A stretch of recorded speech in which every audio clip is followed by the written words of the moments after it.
আসসালামু আলাইকুম। আজকে একটা গল্প শেয়ার করব মোবাইল সার্ভিসিং কাজে আসার গল্প। আপনারা দেখতে পাচ্ছেন সিলন কিউটি 200 মডেল একটা মোবাইল বক্স এবং সাথে রয়েছে টুলস বা টুইজার বক্স। আরও সাথে রয়েছে তাতাল, রাং, রজন এবং পাথর। এই পাথরটা দিয়ে তাতালে বিট পরিষ্কার করতাম এবং ব্যবহার করতাম। তো মূলত গল্প এখান থেকে। আপনারা দেখতে পাচ্ছেন একটা বক্স। আর বিশেষ দ্রষ্টব্য, আপনারা যারা ছাত্রছাত্রী আছেন পড়াশোনার পাশে হাতের এমন একটা কাজ শিখে রাখবেন যাতে ডিগ্রি অর্জন করার পর বা পড়ালেখা শেষ করার পর সে কাজটা আপনাদের উপকারে আসে। তো আপনারা দেখতে পাচ্ছেন সুন্দর একটা বক্স। এই বক্সের সঙ্গে রয়েছে আমার ভালোবাসা এবং স্মৃতি, এবং বক্সের মধ্যে রয়েছে অনেক ফোন। আর এই ফোনগুলো আমার ছাত্র জীবনে আমি ব্যবহার করতাম, নষ্ট করতাম বা সার্ভিস করতাম। তো যাই হোক, এই ফোনগুলো আমি স্মৃতি হিসেবে আমার বক্সে রেখে দিয়েছি। পর্যাপ্ত পরিমাণ ভালোবাসা রয়েছে এই বক্সটার সঙ্গে বা ফোনগুলোর সঙ্গে। তো যাই হোক, আপনারা দেখতে পাচ্ছেন এখানে একটা ফোন রয়েছে, মোটরোলা ফোন। আর মোটরোলা সিটিসেল ফোন এটা। এই ফোনটা আমি প্রথম কিনেছি এবং ব্যবহার করছি। অবশ্যই কমেন্টে আপনারা জানাবেন কে কে এই ফোনগুলো বা সিটিসেল ফোনগুলো ব্যবহার করছেন। আর এই ফোনটা দিয়ে মানুষকে আমি এতটাই মিস কল মেরে মেরে মেরে মেরে হয়রানি করতাম বা জ্বালাতাম, যা বলার মতো না। আর এইসব ফোনের জন্যই আমার বাসা থেকে পর্যাপ্ত পরিমাণ বকা খেচ্ছিলাম।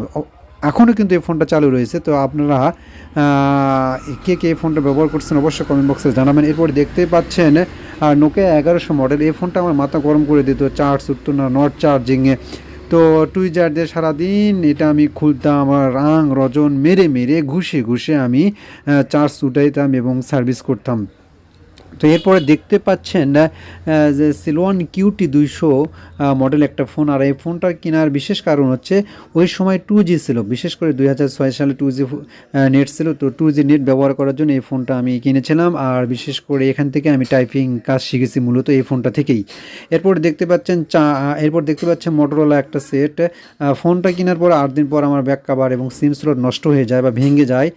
তো এরপরে আমি সুপারগুলো আটা কিনে প্লাস্টিক দিয়ে সিম স্লট তৈরি করে এই ফোনটা আমি ব্যবহার করতাম।